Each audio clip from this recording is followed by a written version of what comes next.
Hi. Hi, I'm Allie. I'm Nicole, and this is our July haul. yes, thank you. July I just book haul. totally blinked on stuff.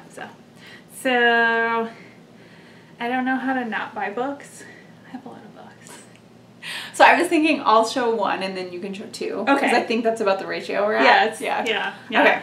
So I'm really excited about my first one. This is called Corgiville Fair. This was a gift from my cousin who is a homesteader, and she found this woman who's also a homesteader and found that she had illustrated these books about corgis. Yeah. Look at the dedication here. Look at all these precious babies. So This adorable. book is so cute. Oh my god, wait, I want to see the corgis' names really quick. Okay. So I just noticed. Farley Jr., Mrs. B, Mrs. Megan, Caleb, Snap, Farley, and Corey. Those are good corgi names. I don't know if you guys have seen there was a video where you will meet my corgi. Her name's Gertrude or Gertie. And I'm a little obsessed with them. Look at this guy. He's going on, I can't tell if you can see it. Yeah. He's got a little goat. A corgi pulling a goat cart might be the cutest thing I've ever seen in my life. Anyway. You mean a goat? A goat pulling a corgi. Yeah. Yes. Oh my gosh. It's just so cute. I'm super excited to read this. I've been like looking at the pictures obsessively. Here is Tasha with her dog. Sorry, it's hard to show. There she is. And this book was written in 1971. It seems like the corgi obsession is slightly new, but I think to people who have had the breed, it's, you know, It's I not a think new it thing. ends up being like a lifelong obsession because Yeah. they're really awesome, cool dogs. So I pretty much want a corgi because I love your corgi. So she's a little bit kind of like a cat. and I have cats. So Yeah, it would I know. like work out perfectly. I feel like, yeah, she has some cat-like tendencies oh my to gosh, her. she does. Yeah. It's kind of funny. Yeah. I feel like my cat and your corgi would get along well. If only she liked cats. Yeah. She likes chasing them in the backyard. Yeah. There's a lot of feral cats in Phoenix, and that's To be one of fair, her pastimes. I don't know if my cat likes dogs, so Yeah. We could try it. It could be a disaster. it'd probably be a disaster. Let's be honest. So, all right. So my two first books. My first one is Wicked and the Wallflower by Sarah MacLean. And this is the Bare Knuckled Bastards book 1. She's a historical romance author. She's one of my favorite historical romance authors. I've read all of her books. She has, most of them are historical romances, and then she has like one YA book actually. Oh, cool. Which is called like The Season, I believe. But it's basically set in the same like kind of time period. So it's basically about a season in England. We know when they do like their like presentation of Oh, yeah. whatever. People So it's coming out about into like society? three girls. Yeah. Okay. So it's like about like three girls, but it's a young adult book versus a historical romance. But yeah, I really love this author, and so this book really quickly is about, it's normal. A lady and a dude falling in love is basically the whole gist of it, but it's about a guy who has like a mysterious past, and he's like a bastard son and whatever, and then this girl is basically being shunned by all her friends, and she's a lockpick, so that's actually that's the interesting. Yeah, I like that. Yeah, so that's number 1, and then I'm actually gonna go over this one first. I also picked up Ready Player One by Ernest Cline. This isn't a book for me. This is a book I picked up for my husband because he started reading. He's read one book so far, and so this is my next. I bought this book so he could read this book next. He actually really loved the movie, which I know is not similar to the book at all because some of the stuff in the book is just stuff that you wouldn't make for an interesting movie, but I feel like he would like this book just because it's got a lot of references to 80s stuff, and Yeah. he's such like a yeah. kid of the 80s. Yeah. So Yeah, that's a very Ryan book. and I feel like I don't really have to say what Ready Player One is about, but Yes. All right, I'm going to go with the next 3 books I got from, 4 books, sorry, I got from our local bookstore, Changing Hands. that shout I out love. to Changing Hands. Yeah, we love always. Changing Hands. So I'll start with the used ones. The first one is called Montana 1948, and I'm sure this will come up a lot in our videos, but I'm a little bit obsessed with Montana. Just a little. I want to move there. I want to at least retire there because there's not a lot happening there, but at least retire there. This sounds, I had a hard time getting a really clear picture of what this is about, but it's small town Montana basically, and it sounds like I I don't know, just a lot of like little town drama. I've only been to Bozeman in Montana, and then some of like Yellowstone? I'm so bad right now. I think it's Yellowstone that goes through Montana, and some of the national parks there. So, okay, I'm excited. Okay. My next two books are writing books that I picked up at the beginning of the month after we filmed our Art of War video, because I thought, well, I didn't mean to pick them up. I actually went there to find the writing workbook that you talked about, and I bought that later on, and I'll talk about that later on. But, so I picked up these books. So the first thing I picked up was 52 Insights and Actions to Boost Your Creative Mojo. It's Pep Talks for Writers by Grant Faulkner. He's the executive director of NaNoWriMo. Oh, cool. So I just decided to pick this up because it's like positive, and Art of War was just slightly a little bit more of a negative tone. So this one, I haven't started looking through it yet, but I was gonna maybe just do like a pep talk a day or something like that. That's cool. But it does seem like it was kind of like here in the back, it talks, like it includes, you don't need permission to be a creator, accept the mess, treating imposter syndrome, stuff like that. So I like that it says just keep writing. Yes. Keep writing, just keep writing. What do? We write. It's our new theme song. That's gonna be our opening credit. And then the next thing I picked up was The Art of Styling Sentences by Anne Longknife, PhD, and Katie Sullivan, and it's basically for like sentence structure. And I picked this up just because I'm a little bit like iffy on like grammar and stuff like that, and so it kind of goes over different kind of sentence structures, and then it has like it's like a little workbook almost on sentence structure and That's stuff. cool. Yeah, I saw it and I was like, this is like really interesting. So it says it's exercises with answers to help you improve your style and stuff like that. So I thought that this is actually kind of a good thing for any kind of writer, really. Like if you're writing a book or you're writing, you know, an article, or like any kind of, if you're writing a blog, you know what I mean? Any kind of writing, just anything that can kind of help you. Can I look at it? Yes. So, yeah. And this is also something I think I might have to get, because this is the kind of thing I could use in my speech and specifically language therapy. There's a lot of kids who have a hard time with sentence structure. It would just be the very basics. Right. But some of the older kids, it might actually help maybe. Yeah. Plus, this is really cool. I like that a lot. And it's only $10, so it's not like, you know, sometimes you'll go to the Barnes & Noble and the writing books are like really expensive. Yeah. But this is $10. Nice. All right, so I'll do my writing book next. Yes. I picked up Zen and the Art of Writing by Ray Bradbury, and I picked it up for the same reason that you got the 52 talks. I was reading the back, and it was like, here are 11 exuberant essays on the pleasures of writing. And I also really love the fact that it's talking about the pleasures of writing. I think we have a tendency to focus on like the parts that are really hard.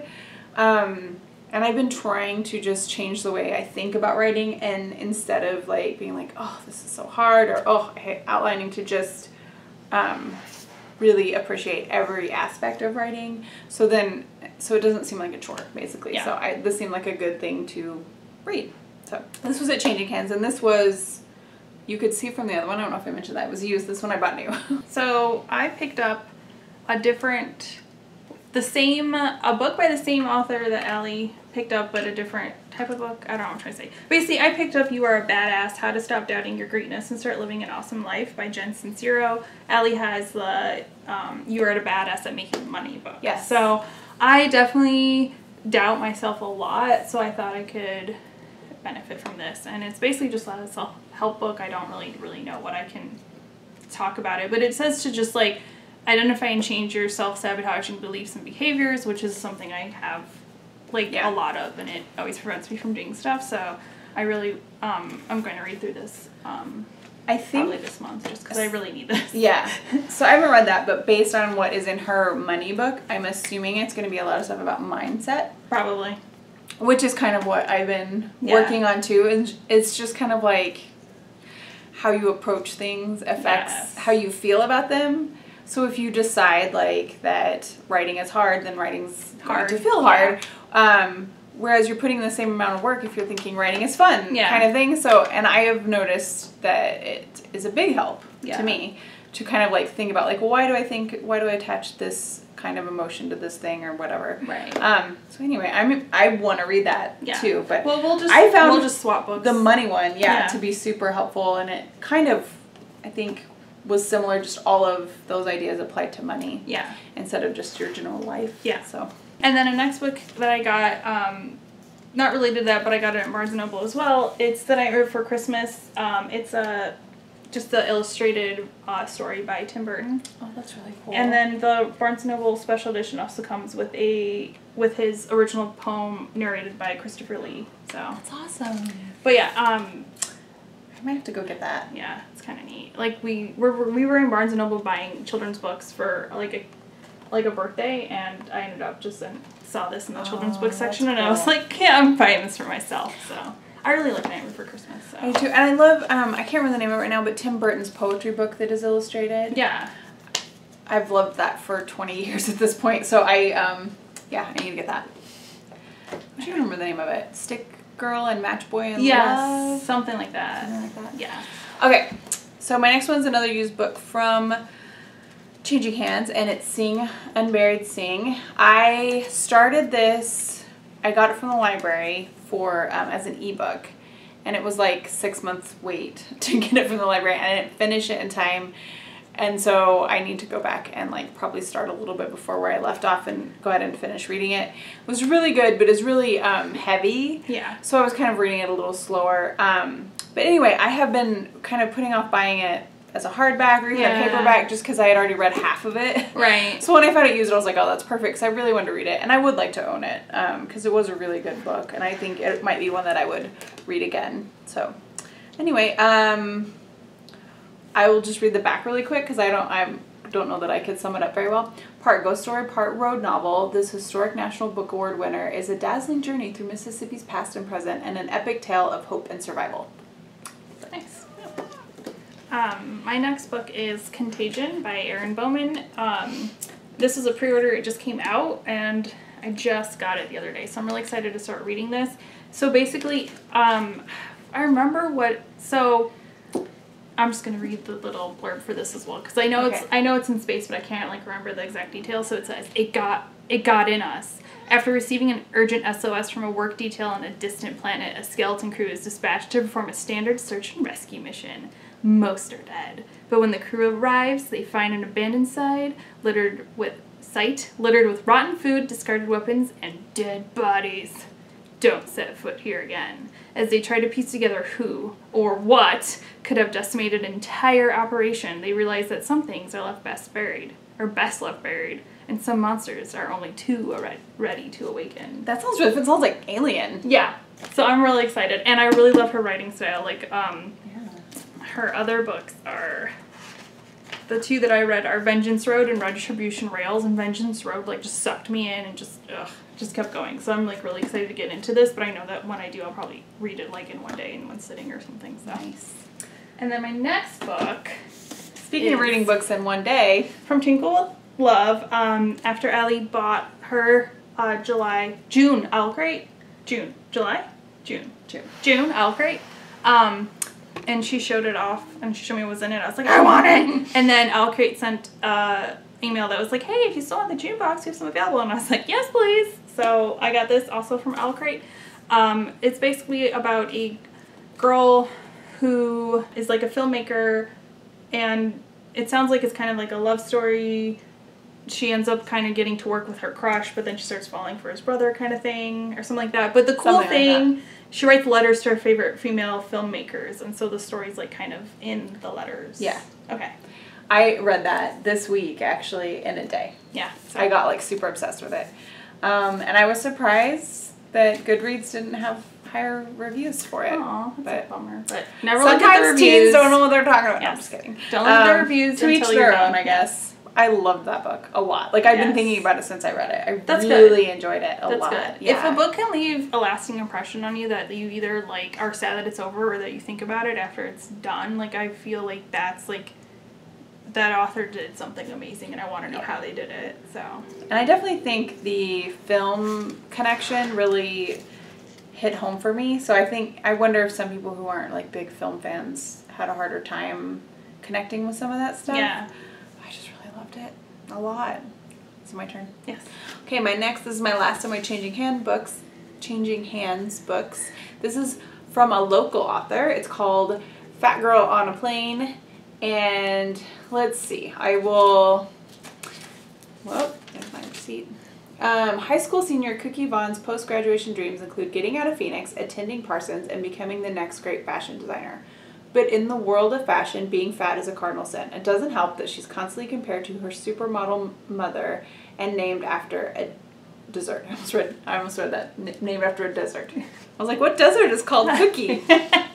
So I'm smart, guys. Yeah. Anyway, I really like Kelly on Twitter and Instagram and stuff. I really enjoy all the stuff that she posts. I've especially been enjoying her My So-Called Life rewatch commentary, because I rewatched that as an adult, and wow, was that a different experience when you're older. But anyway, I am always excited to read local authors, and this book just sounds awesome. I've been dying to read it since it came out, or since I heard about it way before it came out, and I don't know why it took me a while to pick it up, but I finally did, and I'm really excited. Yeah, that's on my to-buy list at some point too, because I also really want to grab it. And I think it's her debut, right? I believe so. Yeah. Which is really cool. Yes.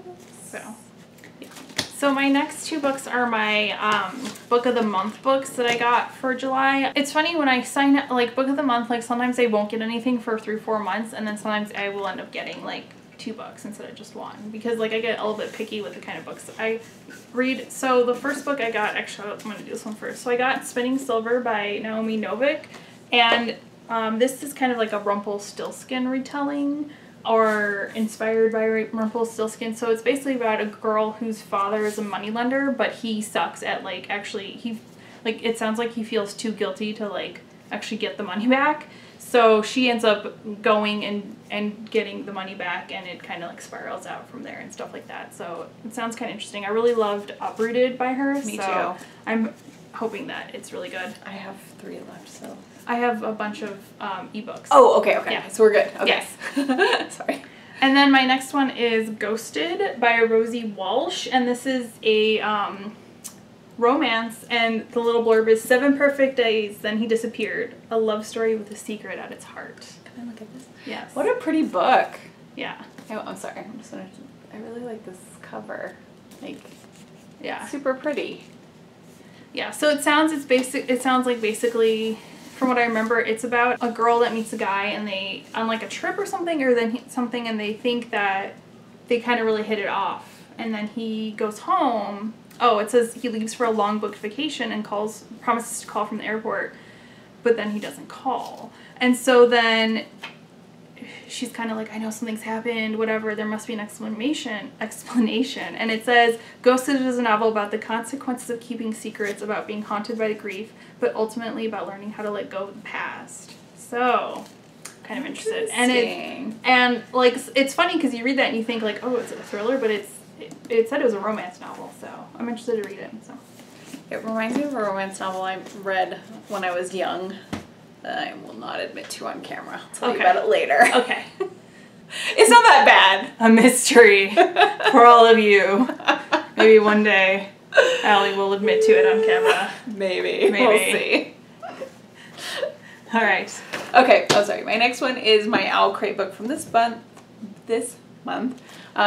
Called My Plain Jane. It's a fantastic, romantic, comedic, entirely, but not really faithful retelling of Jane Eyre. And there is a ghost hunter, and then Jane is best friends with a ghost. Yeah. So I think this is going to be super interesting. I didn't read their other book. 3 women wrote this. Yes. I didn't read their other one. It was also a Jane. My Lady Jane. My Lady Jane. So, yes. I'm very excited. So, funny that you should be talking about a Jane Eyre retelling inspired story, because all my other books are like ebooks and audiobooks and stuff. So my next 2 are ebooks that I bought, and the first one is Brightly Burning by Alexa Dunn, and that is Jane Eyre in space. Oh, cool. I didn't know that's what her book was about. Yeah. Nice. So, I mean, it's a space YA novel that's based on Jane Eyre. Nice. And that's really all I can say about it. So. Have you read any other Jane Eyre? I haven't even read Jane Eyre. Oh, okay. So. The only one I've read is The Eyre Affair, which Yeah. The guy goes into Jane Eyre. It's not really a retelling. Oh, Super fun interesting. book. I love that book a lot. Yeah. Jasper Ford, I think maybe that's how you say his name. I'm not sure. Yeah. It's one of those it's like Fforde. Oh, yeah. So Ford, maybe. Sorry. Maybe. And then my next one is Heroine Complex, which I forgot the author's name, but it's about basically a girl that's an assistant to a superhero, but she actually has superpowers herself, and something happens where I believe her boss is like on vacation or something, so she has to kind of take up the mantle, and she ends up kind of like revealing herself and then kind of like the consequences of it, stuff like that. Fun. Okay, so my next book is called Bloody Williamson, and this is the story of a bunch of like horrific things that happened in Williamson County. I can actually show you a photo. Oh. Not of anything gory, don't worry. So here's Williamson County. Can you see? I don't know if I'm pointing to the right thing. I can't tell what I'm pointing to. This is Williamson County. I grew up right here, right next to it in Franklin County. So I heard about a lot of this stuff growing up.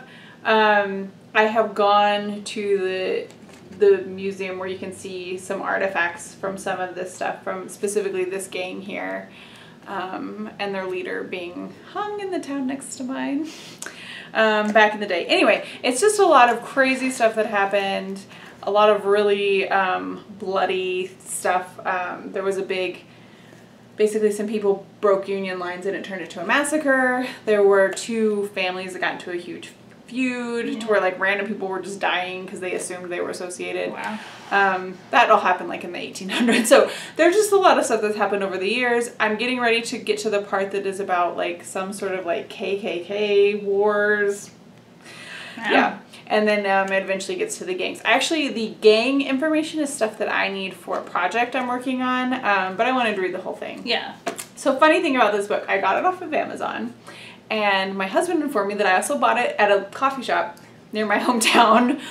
We have a bunch of books in storage right now, so I forgot that I had done that.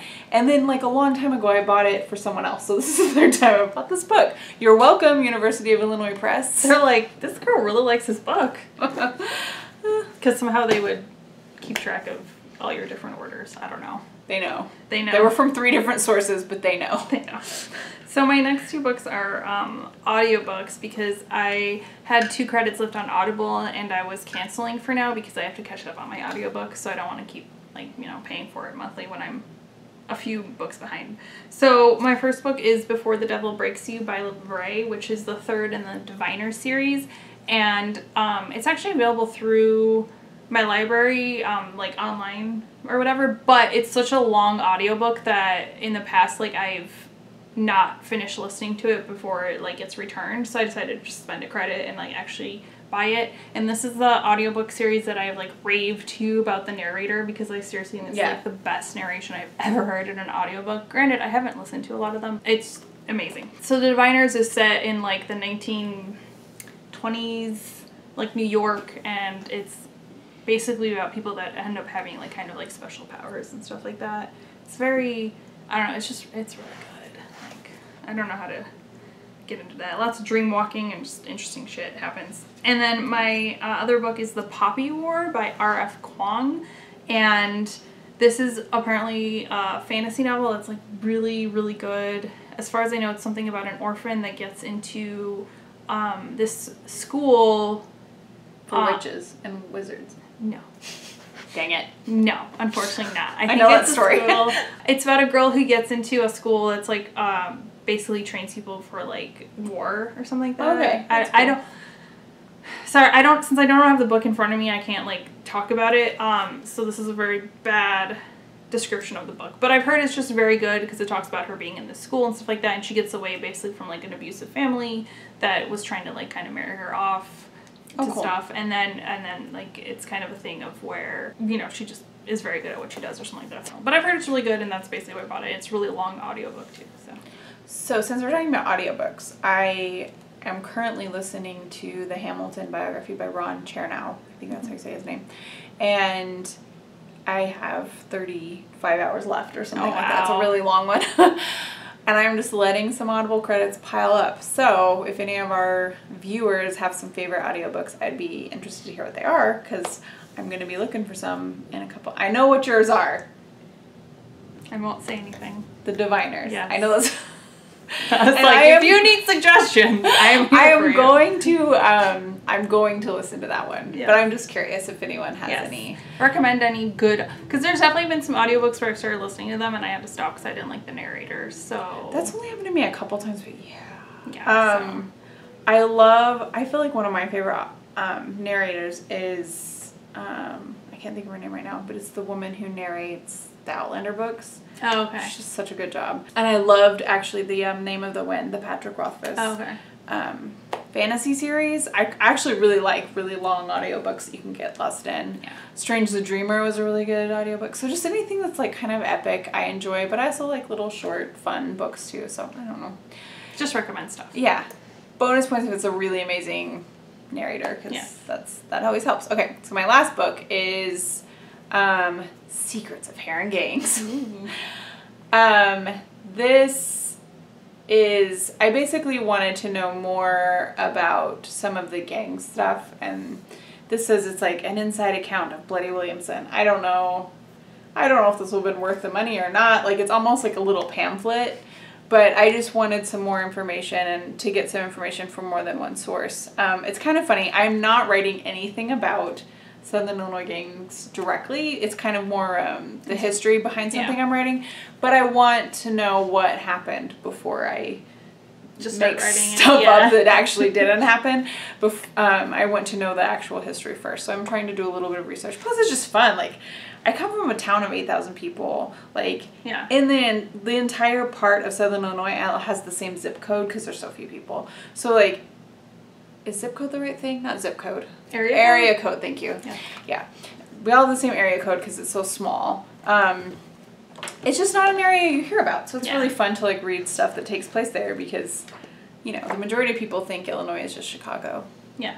And there's a lot more happening. Yeah. So, yeah. And then my last book, which I don't have because it's supposed to be delivered yesterday and it got delayed for some reason, is writing the breakout novel workbook. So, I mean, there's not really much that I can say about it. It's just a workbook to kind of help you I've been through it, going through it, and I found it to be really helpful. Yeah. So, it's a pretty cool book. Sorry, I can't. Here's a picture of it. That's all I can do. So. Magic. Thank you for the sound effect. All right, well, that's it for us for this video, and we'll see you next time. Bye. Bye.